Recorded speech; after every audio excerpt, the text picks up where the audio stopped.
Bonjour tout le monde. Ce cours va vous présenter la romance jeune adulte. C'est quoi la romance jeune adulte? C'est la vie scolaire, un classique intemporel dans le genre de la fiction. La croissance de Mademoiselle Personne touche le cœur de chaque lecteur. Le conflit entre le mauvais garçon et la bonne fille est plein de romances pétillantes. Apprivoiser un intimidateur scolaire a-t-il déjà été un désir caché pour vous aussi? Toutes ces intrigues communes s'appliquent au genre de fiction que nous allons présenter ensuite, qui est la romance jeune adulte. La romance jeune adulte, qui nous montre des protagonistes mignons de 16 à 22 ans faisant face à divers défis liés à la croissance, suit leur perspective, alors que nous explorons les thèmes de passage à l'âge adulte, premier amour, amitié et découverte de soi, tout en offrant des personnages et des situations auxquelles les lecteurs peuvent s'identifier, ou en élargissant l'imagination pour combler les fantasmes de jeunesse des lecteurs. Bien que la romance jeune adulte se concentre sur des personnages adolescents, elle a un attrait indéniable pour les adultes. Lire ces histoires peut aider à soulager la pression dans la vie d'un adulte et leur permettre de revivre leurs années d'adolescence. Le genre a gagné en popularité ces dernières années, avec de nombreuses séries à succès et des romans autonomes captivant les cœurs des jeunes et des adultes lecteurs. Et il y a 2 notes. 1. L'idéal pour le protagoniste d'une fiction pour jeunes adultes serait d'avoir entre 16 et 22 ans. Vous devez combiner son identité, son origine, sa personnalité, son apparence et d'autres aspects pour créer un personnage qui correspond à votre histoire. 2. Contrairement aux histoires avec une seule caractéristique, la fiction pour jeunes adultes peut combiner de nombreux éléments, tels que le fantastique ou le paranormal. Maintenant, on va vous donner quelques prompts créatifs.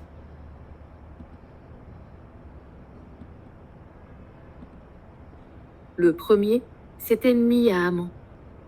Le premier jour de la transférée dans cette académie élite de loups-garous, l'héroïne se retrouve involontairement mêlée aux frères triplés les plus populaires. Riches, beaux et arrogants, ils sont incontestés dans l'école. Maintenant, ils commencent à cibler l'héroïne. La situation deviendra encore plus compliquée lorsque l'héroïne découvrira le jour de ses 18 ans que les triplés sont en réalité tous ses compagnons. En apprenant à connaître chaque frère individuellement, l'héroïne réalise qu'ils ont tous leurs propres forces uniques. Et les triplés finissent par apprécier son intelligence. Cependant, lorsqu'une meute maléfique menace la sécurité de l'académie, ils doivent travailler ensemble pour la vaincre. En combattant côte à côte, ils réalisent qu'ils sont tombés amoureux les uns des autres. Le deuxième est la belle et la bête. Laine et sans intérêt sont les seuls mots qui peuvent être utilisés pour décrire la vie lycéenne de l'héroïne jusqu'à ce qu'elle rencontre un beau étudiant transféré, le héros, le jour de ses 18 ans. Le héros affirme que l'héroïne est sa compagne. Elle ne comprend pas ce que cela signifie, mais ne peut résister à son attirance pour elle. Jusqu'à ce que l'héroïne voit le héros se transformer en un loup noir, et que le danger inconnu détruise sa vie. L'héroïne s'inquiète des dangers liés au fait de s'impliquer avec un loup-garou, et se demande si elle peut vraiment s'intégrer dans sa meute. Et le héros est également inquiet que sa nature de loup puisse effrayer l'héroïne, et il lutte pour contrôler son désir pour elle. Amour ou danger? Quel côté l'emportera-t-il? Le troisième, la fille que personne ne veut.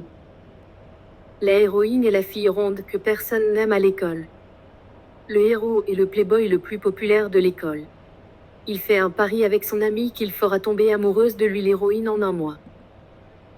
L'héroïne est méfiante lorsque le héros commence à s'approcher d'elle. Mais alors qu'il se montre gentil envers elle, elle commence à développer des sentiments pour lui. À mesure qu'il se rapproche, le héros est progressivement attiré par l'héroïne. Cependant, l'héroïne découvre la vérité sur le pari et se sent humiliée. Encouragée par ses amis à sortir de son chagrin d'amour, elle décide de changer. Après être devenue belle et confiante, l'héroïne commence à attirer l'attention de tous. Le héros réalise sa possessivité inhabituelle et ses sentiments pour elle. Il décide de la reconquérir, mais il doit d'abord regagner sa confiance. Le dernier, mon amour interdit. Elle ne pouvait pas croire que le garçon le plus beau de l'école, dont elle était amoureuse depuis le collège, était devenu son demi-frère. L'héroïne se sent partagée par ses sentiments pour lui, et elle lutte pour réprimer les sentiments qu'elle éprouve pour lui depuis si longtemps. Alors que le héros a toujours été attiré par l'héroïne également, il sait que leur relation est compliquée. Avec leur nouvelle relation, l'héroïne et le héros se retrouvent de plus en plus proches. Aucun d'eux ne peut plus réprimer leurs sentiments et désirs. Cependant, ils doivent peser les risques et les récompenses de poursuivre un amour interdit et décider de ce qui est vraiment important pour eux.